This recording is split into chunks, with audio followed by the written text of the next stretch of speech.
जय हिंद एवरीवन। अगर आप इंडियन नेवी एमआर का तैयारी कर रहे हो तो ये क्लास आपके लिए है।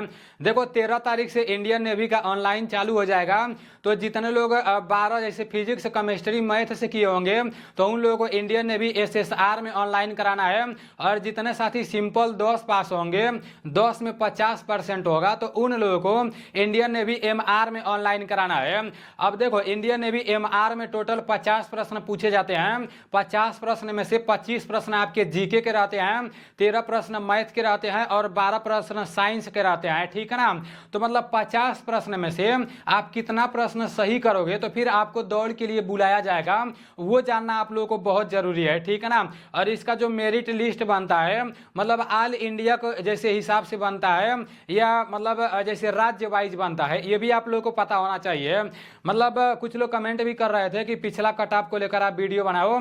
तो इससे पहले जो इंडियन नेवी का पेपर हुआ था मतलब कट ऑफ कितना गया था वो मैं आप लोगों को, अगर आप लोग ज्यादा लोग कमेंट करोगे तो अगले वीडियो में मैं आप लोगों को पूरा पुराना डाटा निकाल कर बता दूंगा। ठीक है ना। 50 प्रश्न में से हमें लगता है कि अगर आप 24 से 25 प्रश्न सही कर दोगे ना तो जो ऑनलाइन पेपर होने वाला है उसको आप पास कर जाओगे। और वहीं अगर 30 से 35 प्रश्न सही कर दोगे ना तो आपका फाइनल सिलेक्शन भी हो सकता है इंडियन नेवी एमआर में या इंडियन नेवी एसएसआर का। तो अभी मैं साइड रखता हूँ, सिर्फ इंडियन नेवी एमआर का बता रहा हूँ। ठीक है ना। ज्यादा लोग इसमें मतलब ज्यादा लोग इस भर्ती को लेकर जागरूक नहीं रहते हैं, जिस तरह आर्मी में मतलब रहता है उस तरह से नहीं रहता है।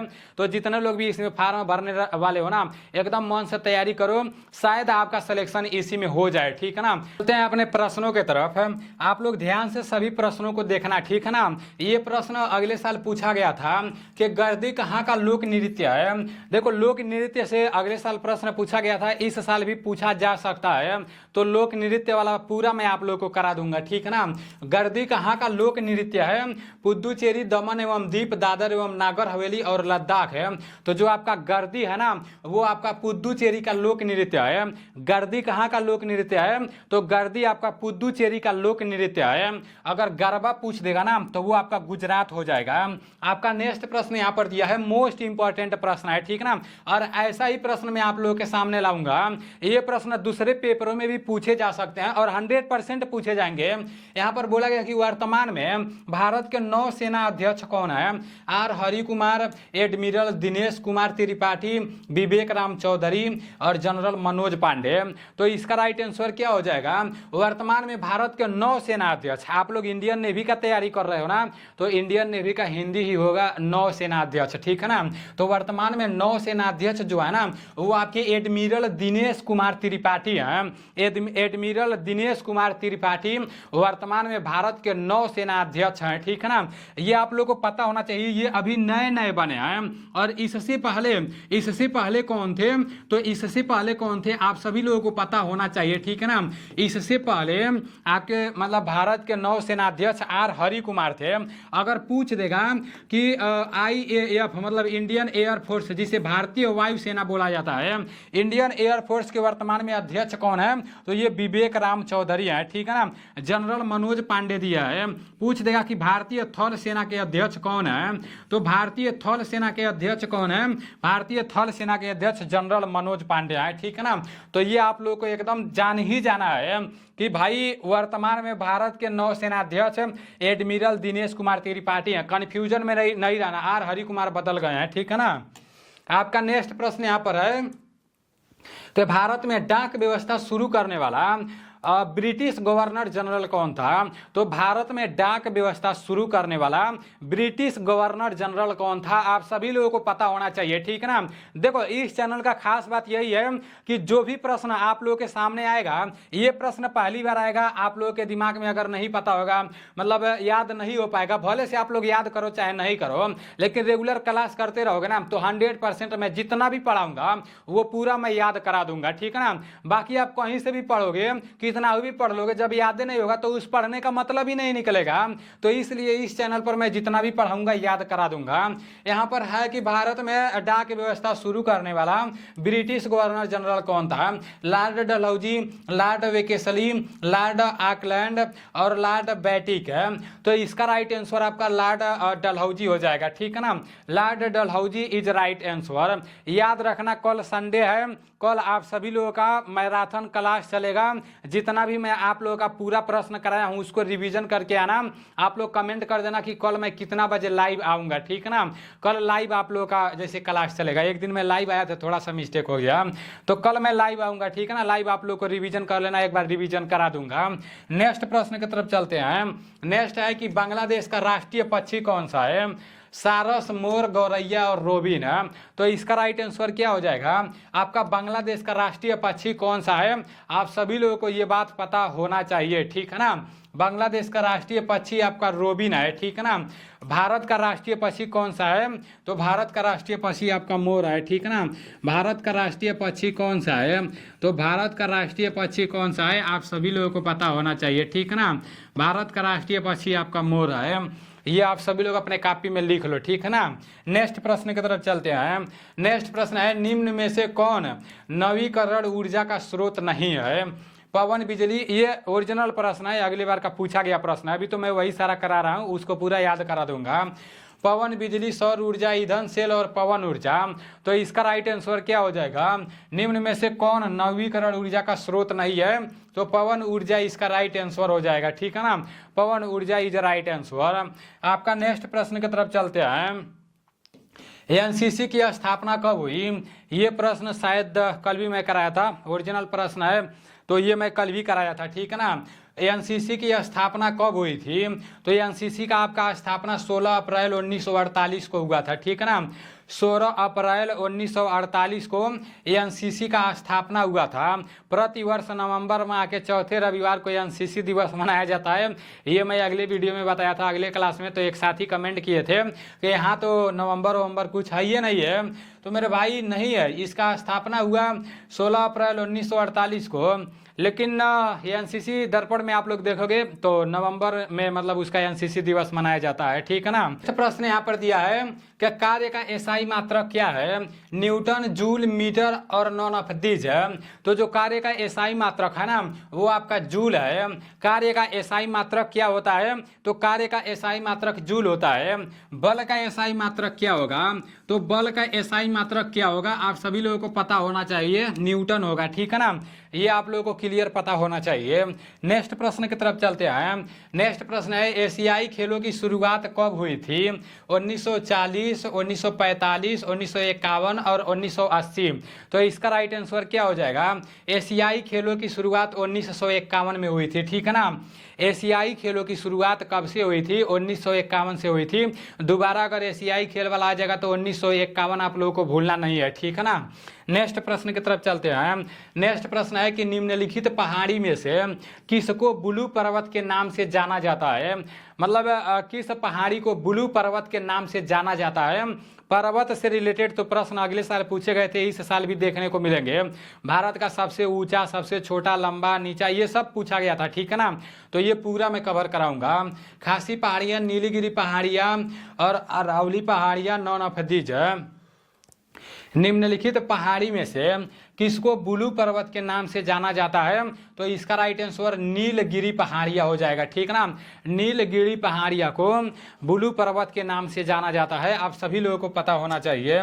नेक्स्ट प्रश्न है कि आईसीसी करंट अफेयर्स का प्रश्न है। आईसीसी ओमन T20 वर्ल्ड कप 2024 का आयोजन कहाँ होगा? मोस्ट इंपॉर्टेंट प्रश्न है। मैं आप लोगों को जो करंट का बताया हूँ, वर्तमान में नौसेना के अध्यक्ष जो दिनेश बताया हूँ, और दूसरा नंबर आपको ये जो ICC world cup T20 world cup है ना, आईसीसी ओमन T20 वर्ल्ड कप है ना, तो ये दोनों के दोनों 100% आपके पेपर में पूछे जाएंगे, आप लोग देख लेना। तो ऐसे प्रश्नों को आप लोग को नहीं छोड़ना है, ठीक है ना। आईसीसी ओमन T20 वर्ल्ड कप 2024 का आयोजन कहाँ होगा? आर्मी का पेपर हुआ था तो आईसीसी वर्ल्ड कप से रिलेटेड बहुत प्रश्न देखने को मिल रहा था। In India, Bangladesh, Pakistan, UAE. तो इसका राइट आंसर आपका बांग्लादेश हो जाएगा। ICC women T20 world cup 2024 का आयोजन बांग्लादेश में होगा, ठीक है ना। नेक्स्ट है कि कतर की राजधानी कहाँ पर है? रबात, दोहा, टोक्यो और काठमांडू। तो कतर का राजधानी कहाँ पर है? कतर का राजधानी आपका दोहा है। आप लोग सुने होंगे दोहा कतर बोला जाता है, ठीक है ना। अगर पूछा जाएगा कि जापान का राजधानी कहाँ पर है, तो आपका जापान का राजधानी टोक्यो है, ठीक है ना। ये भी बार बार पूछा जाता है, जापान का राजधानी टोक्यो है। और नेपाल का पूछ देगा तो नेपाल का राजधानी कहाँ पर है? नेपाल का राजधानी आपका काठमांडू है, ठीक है ना। नेपाल का राजधानी आपका काठमांडू है, नेपाल का राजधानी काठमांडू है। नेक्स्ट प्रश्न है कि भारत में सबसे लंबी तट रेखा वाला राज्य कौन सा है? गुजरात, गोवा, सिक्किम और राजस्थान है। तो भारत में सबसे लंबी तट रेखा वाला राज्य कौन सा है? बार बार पूछा जाने वाला प्रश्न है, ठीक है ना। गुजरात इसका राइट आंसर हो जाएगा। भारत में सबसे लंबी तट रेखा वाला राज्य आपका गुजरात है। और गोवा आप सभी लोगों को पता होगा, गोवा क्षेत्रफल की दृष्टि से सबसे छोटा राज्य है, ठीक है ना। क्षेत्रफल की दृष्टि से सबसे छोटा राज्य कौन सा है? तो क्षेत्रफल की दृष्टि से सबसे छोटा राज्य कौन सा है आप सभी लोगों को पता होना चाहिए, ठीक है ना। क्षेत्रफल की दृष्टि से सबसे छोटा राज्य आपका गोवा है, ठीक है ना। क्षेत्रफल की दृष्टि से सबसे छोटा राज्य कौन सा है? सबसे छोटा राज्य आपका गोवा है, ये आप लोग को पता होना चाहिए। जनसंख्या की दृष्टि से सबसे छोटा राज्य कौन सा है? तो जनसंख्या की दृष्टि से सबसे छोटा राज्य कौन सा है आप सभी लोगों को पता होना चाहिए, ठीक है ना। जनसंख्या की दृष्टि से छोटा राज्य आपका कौन सा है? वो आपका सिक्किम है। आप सभी लोगों को ये बात पता होना चाहिए। इंडियन आर्मी में भी यहाँ से प्रश्न बनते हैं, इंडियन नेवी में भी बनेंगे। और यहाँ पर पूछ देगा कि क्षेत्रफल की दृष्टि से क्या पूछ देगा? क्षेत्रफल की दृष्टि से सबसे बड़ा राज्य कौन सा है? तो क्षेत्रफल की दृष्टि से सबसे बड़ा राज्य कौन सा है आप सभी लोगों को पता होना चाहिए, ठीक है ना। क्षेत्रफल की दृष्टि से सबसे बड़ा राज्य कौन सा है ये आप सभी लोगों को पता होना चाहिए। क्षेत्रफल की दृष्टि से सबसे बड़ा राज्य, ठीक है ना। सबसे बड़ा राज्य कौन सा है? तो क्षेत्रफल की दृष्टि से सबसे बड़ा राज्य आपका राजस्थान है। ये चारों आप लोगों को पता होना चाहिए। भारत में सबसे लंबी तट रेखा वाला राज्य गुजरात है, क्षेत्रफल की दृष्टि से सबसे छोटा राज्य गोवा है, और आपका जनसंख्या की दृष्टि से सबसे छोटा राज्य सिक्किम है, क्षेत्रफल की दृष्टि से सबसे बड़ा राज्य राजस्थान है, और जनसंख्या की दृष्टि से सबसे बड़ा राज्य उत्तर प्रदेश है। कुतुब मीनार की लंबाई कितनी है? 73 मीटर, 75 मीटर, 80 मीटर और 70 मीटर। तो इसका राइट आंसर क्या हो जाएगा? कुतुब मीनार की लंबाई आपका 73 मीटर है। वैसे 72.5 है, ठीक है ना। 72.5 है, ठीक है ना। कितना है? 72.5 है, लेकिन 72.5 नहीं रहेगा, 73 रहेगा। तो आप लोग को 73 पर ट्रिक लगाना है, ठीक है ना, क्योंकि किताब में 73 ही दिया था। नेक्स्ट प्रश्न यहाँ पर दिया है कि लैन का पूरा नाम क्या है? लैन का पूरा नाम क्या है आप सभी लोगों को पता होना चाहिए। फुल फॉर्म तो बहुत ज़्यादा देखने को मिल रहा है, ठीक है ना। Local area news, local area network, last at network, last at news. तो लैन का पूरा नाम क्या है? इसका right answer local area network हो जाएगा, ठीक है ना। आपका लैन का पूरा नाम लोकल एरिया नेटवर्क होगा। लैन का पूरा नाम क्या होगा? लोकल एरिया नेटवर्क होगा, ठीक है ना। नेक्स्ट प्रश्न की तरफ चलते हैं। नेक्स्ट प्रश्न है इंदिरा गांधी कप का संबंध किससे है? हॉकी से, बॉक्सिंग से, वॉलीबॉल से और फुटबॉल से। तो इसका राइट आंसर क्या हो जाएगा? इंदिरा गांधी कप का संबंध किससे है? तो इंदिरा गांधी कप का संबंध आपका बॉक्सिंग से है, ठीक है ना। इंदिरा गांधी कप का संबंध आपका बॉक्सिंग से है, आप सभी लोगों को पता होना चाहिए। आपका नेक्स्ट प्रश्न है कि किस ग्रह का चारों ओर घूमने वाला उपग्रह नहीं है? ग्रह से रिलेटेड प्रश्न देखने को मिलते हैं, ठीक है ना। तो किस ग्रह का चारों ओर घूमने वाला उपग्रह नहीं है? शुक्र, बुध दोनों और नॉन ऑफ दिस। तो इसका राइट आंसर ये दोनों हो जाएगा, ठीक है ना। शुक्र और बुध दोनों हो जाएगा। इन दोनों के चारों ओर घूमने वाला उपग्रह नहीं है, ठीक है ना। शुक्र और बुध के चारों ओर घूमने वाला उपग्रह नहीं है, दिमाग में बैठा लेना, ठीक है ना। पूछ देगा किस ग्रह के चारों ओर घूमने वाला उपग्रह नहीं है? तो शुक्र और बुध हो जाएगा, ठीक है ना। ये अपने दिमाग में बैठा लेना। नेक्स्ट है कि दिल्ली किस नदी के किनारे स्थित है?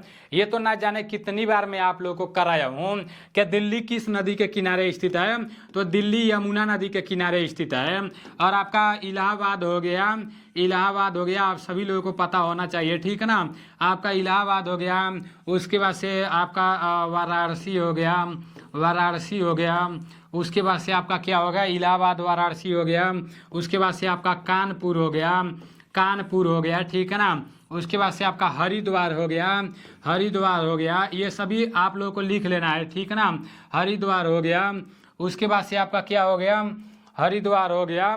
तो इतना आप लोगों को अभी दिमाग में नहीं चढ़ रहा है, लेकिन इतना आप लोगों को ऐसे ध्यान में रखना है कि ये पूरा का पूरा आप लोगों का गंगा नदी के किनारे बसा हुआ है, ठीक है ना। इलाहाबाद, वाराणसी, कानपुर और हरिद्वार ये पूरा का पूरा आप लोगों का गंगा नदी के किनारे बसा हुआ है, ठीक है ना। और राप्ती दिया है, ताप्ती दिया है। पूछ देगा कि गोरखपुर किस नदी के किनारे बसा है, तो गोरखपुर राप्ती नदी के किनारे बसा है, ठीक है ना। गोरखपुर किस नदी के किनारे बसा है, तो गोरखपुर राप्ती नदी के किनारे बसा है। और ताप्ती दिया है, पूछ देगा कि सूरत किस नदी के किनारे बसा है, तो सूरत आपका ताप्ती नदी के किनारे बसा है, ठीक है ना। सूरत ताप्ती नदी के किनारे बसा है। नेक्स्ट है कि रंगभूमि नामक पुस्तक के लेखक कौन है, प्रेमचंद, कालिदास, गुलजार और तुलसीदास। तो इसका राइट आंसर क्या हो जाएगा, रंगभूमि नामक पुस्तक के लेखक प्रेमचंद है। देखो पुस्तक के लेखक से रिलेटेड प्रश्न पूछा जाएगा। एक प्रश्न ऐसा है कि वो जरूर पूछा जाएगा कि नेवी में, जैसे मान लो जनरल है, लेफ्टिनेंट जनरल है आर्मी में, ठीक है, तो उनको नेवी में किस पद पर जैसे क्या बोला जाएगा, उस पद का नाम क्या रहेगा, एयरफोर्स में उस पद का नाम क्या रहेगा। मान लो आर्मी में कर्नल है तो नेवी में कर्नल को क्या कहते हैं, एयरफोर्स में कर्नल को क्या कहते हैं। तो यहाँ से एक प्रश्न 100% पूछे जाएंगे और पूरा मैं आप लोग को रटवा दूंगा। बस लगातार आप लोगों को क्लास में बने रहना है, तभी कुछ होगा, ठीक है ना। रंगभूमि पुस्तक के लेखक आपके प्रेमचंद हैं, प्रेमचंद रंगभूमि, ठीक है ना।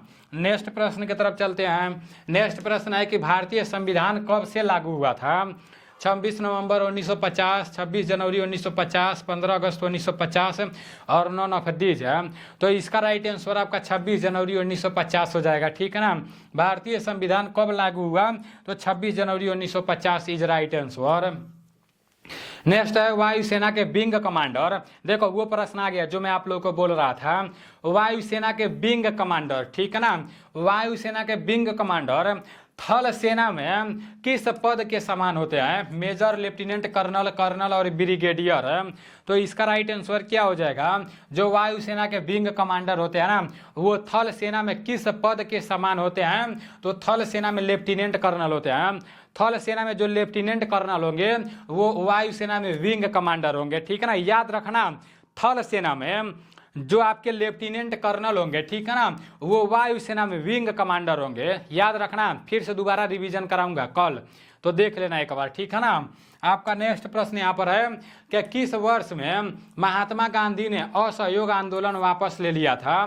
तो किस वर्ष में महात्मा गांधी ने असहयोग आंदोलन वापस ले लिया था, 1920, 1922, 1925, 1928 है। तो इसका राइट आंसर आपका 1922 हो जाएगा, ठीक है ना। 1922 इज राइट आंसर। आपका नेक्स्ट प्रश्न है यहाँ पर कि भारत के प्रथम वायुसेना अध्यक्ष कौन थे। भारत के प्रथम वायुसेना अध्यक्ष, भारत के प्रथम नौसेना अध्यक्ष, भारत के प्रथम थल सेना अध्यक्ष, ये पूरा आप लोगों को पता होना चाहिए, ठीक है ना। अर्जुन सिंह यहाँ पर लिखा गया है, अर्जुन सिंह रहेगा। एएस मुखर्जी, पीसी लाल और आरडी कटारी, इसका राइट आंसर आपका अर्जुन सिंह ही हो जाएगा। ये मैं आप लोगों को कल भी बताया था, ठीक है ना। भारत के प्रथम वायुसेना अध्यक्ष अर्जुन सिंह थे।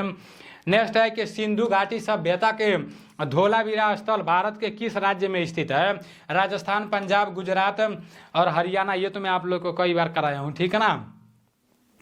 सिंधु घाटी सभ्यता के धोलावीरा स्थल आपका कहाँ पर स्थित है, धोलावीरा आपका गुजरात में स्थित है, ठीक है ना। धोलावीरा आपका गुजरात में स्थित है।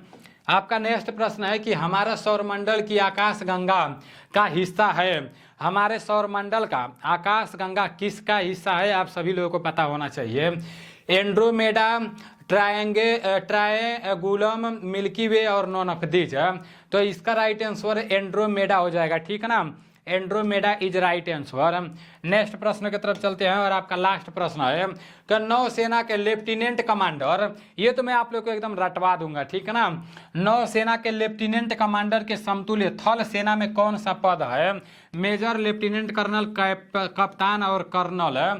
तो इसका राइट आंसर क्या हो जाएगा, नौसेना में जो लेफ्टिनेंट कमांडर होंगे वो थल सेना में क्या होंगे, तो थल सेना में वो आपका मेजर होंगे, ठीक है ना। थल सेना में जो मेजर होंगे वो नौसेना में लेफ्टिनेंट कमांडर होंगे। तो अभी आप लोगों के 25 प्रश्न समाप्त हो गया है। 25 प्रश्नों में से आपका कितना स्कोर हुआ है आप लोग कमेंट में ज़रूर बताना, ठीक है ना। और जैसे ही आप लोग का मेरे एप्लीकेशन में कोर्स लॉन्च हो जाएगा वैसे आप लोग उसको देख लेना, वहाँ से मतलब आप लोग का तैयारी बहुत अच्छे तरीके से होगा। बाकी आप लोग पढ़ाई करते रहो, मिलते हैं अगले वीडियो में। जय हिंद, वंदे मातरम।